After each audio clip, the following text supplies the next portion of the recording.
This is Lesson 5 of a 5-lesson series. Today we will discuss the topic of energy balance. What comes to mind when you hear the term energy balance, and what energy are we trying to balance? Why might it be important to balance our energy?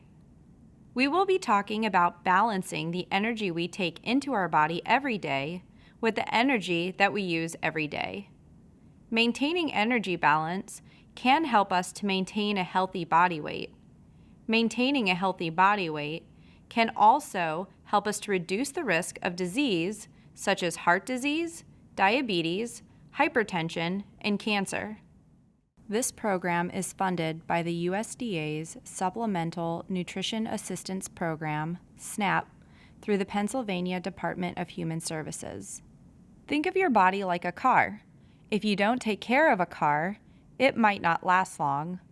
So in order to keep your car maintained, you would have to change the oil, get maintenance checks, and replace parts every now and then.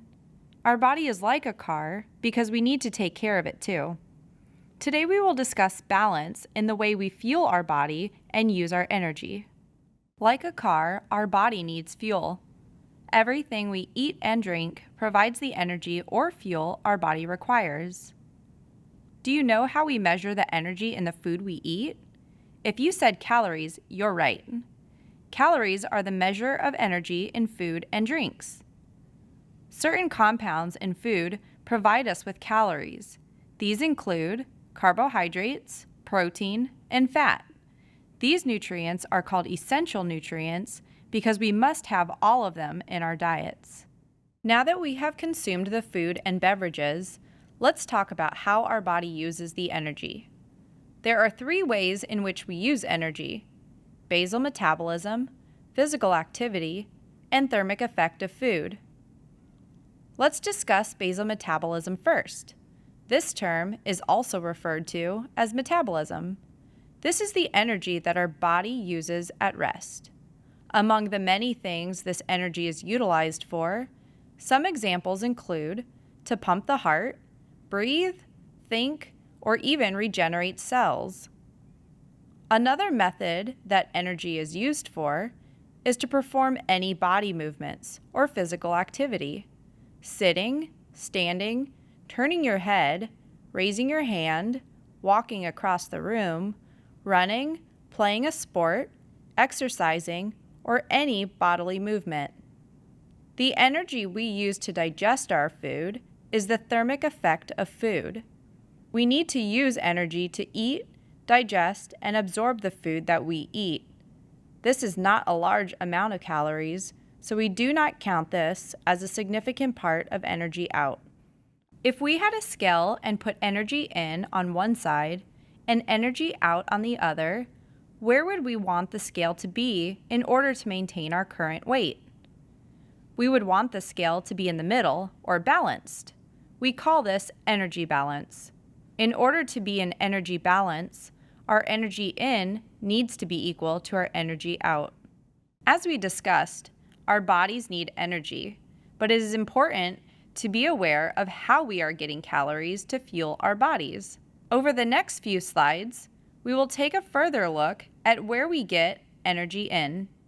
Carbohydrates are one of the nutrients in food that provide calories. 1 gram is about 4 calories.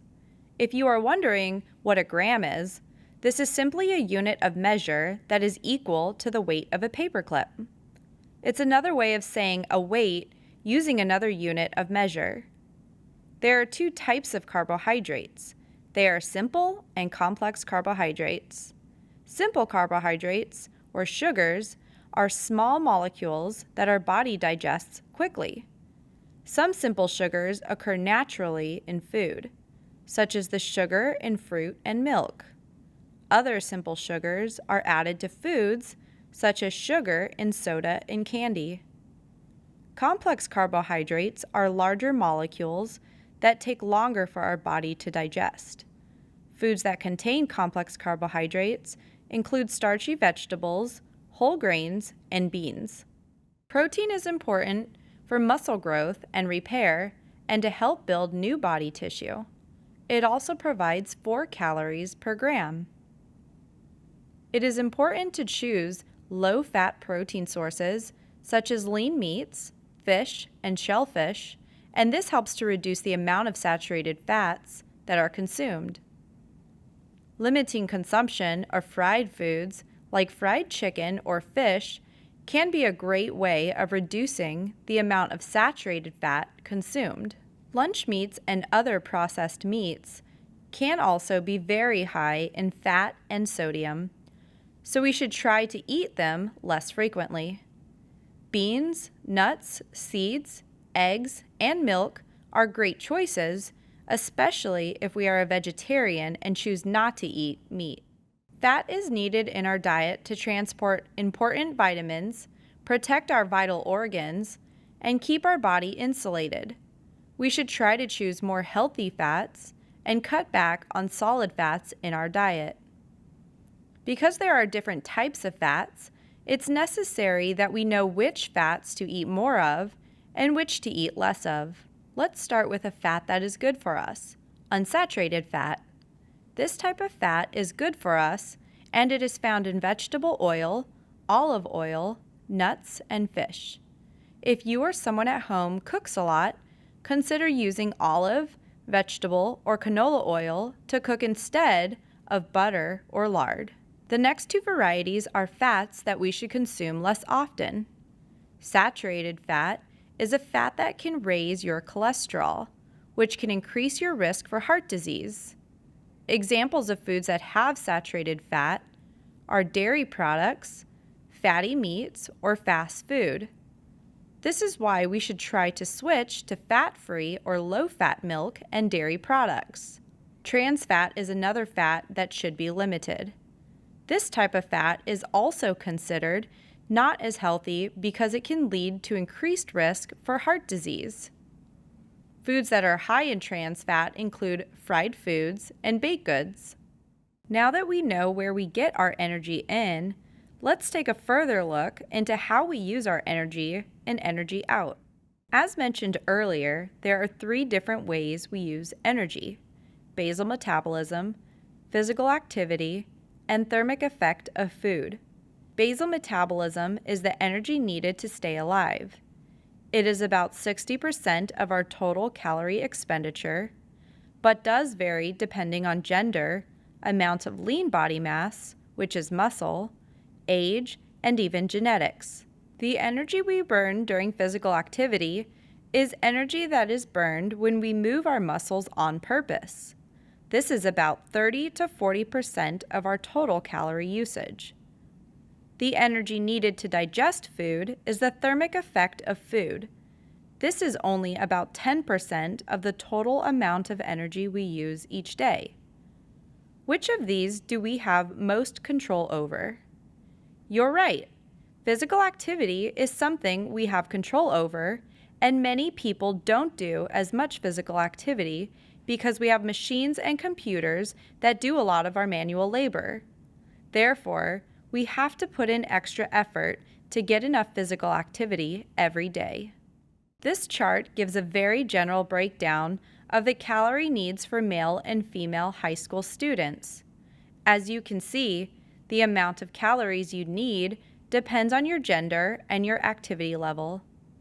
On average, males need more calories than females because they are usually bigger and have greater muscle mass. The amount of calories you need also depends on how active you are. The more active you are, the more calories you need. Think about which physical activity level category that you fit into. If you are sedentary, then you probably don't get much exercise. Maybe you get up in the morning, take the bus to school, sit in class all day, then head home and watch TV, play video games, or use the computer until dinner. If you are moderately active, you may walk to and from school. Maybe you do some other light activities during the week. Even walking around the mall would count as being moderately active. If you are active, you may play a sport or work out vigorously for an hour or more on most days of the week. As you saw in the previous slide, Activity level is an important factor in determining a person's calorie needs. Beyond burning energy that we take in, why is physical activity important?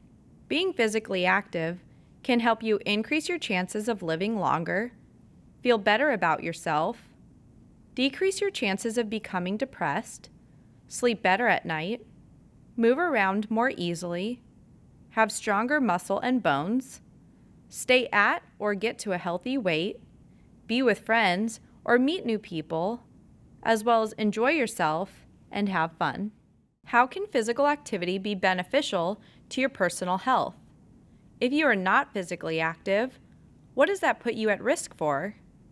A lack of physical activity increases the risk of heart disease, diabetes, hypertension, high blood cholesterol, or even a stroke. According to the 2018 Physical Activity Guidelines, teenagers need at least 60 minutes of moderate to vigorous physical activity each day. Most of the 60 minutes or more per day should be moderate or vigorous intensity aerobic physical activity and should include vigorous intensity physical activity on at least 3 days a week. As part of the 60 minutes or more of daily physical activity, teenagers should include muscle strengthening and bone strengthening activities at least 3 days a week. Now that you know what the recommendations for physical activity include, let's take a look at some examples of each. Aerobic activity is continuous movement in a rhythm. These activities make you breathe harder and make your heart beat faster. Examples include running, jumping rope, swimming, dancing, and biking. Muscle strengthening exercises make your muscles work harder than usual. These exercises can include climbing, tug of war, lifting weights, and push-ups. Bone strengthening activities could either be aerobic or muscle strengthening activities. This is when we move our bones against the force of gravity. Examples include running, jumping rope, basketball, tennis, and weightlifting. Balance and stretching activities are also very important. These activities enhance physical stability and flexibility, which reduces the risk of injury. Examples are gentle stretching, dancing, yoga, martial arts, and Tai Chi. The guidelines tell us that most of our 60 minutes of physical activity each day should be moderate or vigorous in intensity. Moderate intensity activities include biking, hiking, rollerblading, or brisk walking. Vigorous intensity activities include running, jumping rope, and sports like soccer, hockey, basketball, swimming, and tennis. Now that we have talked about energy in and energy out, what can happen when our energy in does not equal our energy out? That's right, we either gain or lose weight. If we consistently take in fewer calories than we use, over time we will lose weight. If we consistently take in more energy than we use, over time we will gain weight. Let's take a moment to turn this into a potential scenario. You may want to have something to write with handy. If a person ate an average of 200 extra calories every day, how much weight would they gain in a year? 200 calories is about one 20-ounce bottle of soda. Let's figure out how much weight we could gain if we drank an extra soda every day for a year. Let's do the math. 200 calories multiplied by 365 days in a year equals 73,000 calories. There are 3,000 calories in 1 pound of body weight. So 73,000 calories divided by 3,000 calories equals 20 pounds of weight gained by the end of the year. What can we do to maintain energy balance? Energy in must equal energy out. Where does the energy in come from?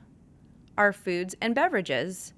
Remember to choose nutrient-dense foods to make sure you are getting all of our nutrients, but not getting too many calories. Where does the energy out come from? The energy we need to live, digest foods, and perform activities through the day. So what can we do to tip the scale in the right direction to maintain energy balance? There are a few simple shifts we can make to balance the scale. Most of the calories we consume should be from nutrient-dense foods that provide calories along with important nutrients like vitamins, minerals, and fiber. We want to limit the amount of empty calories we consume from foods that are high in solid fats or added sugars and low in other nutrients. We should be mindful of our portion sizes, especially for foods that contain empty calories.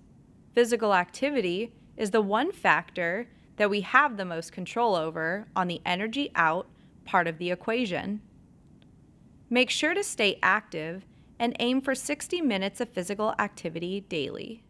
This concludes Lesson 5 of a 5-lesson series.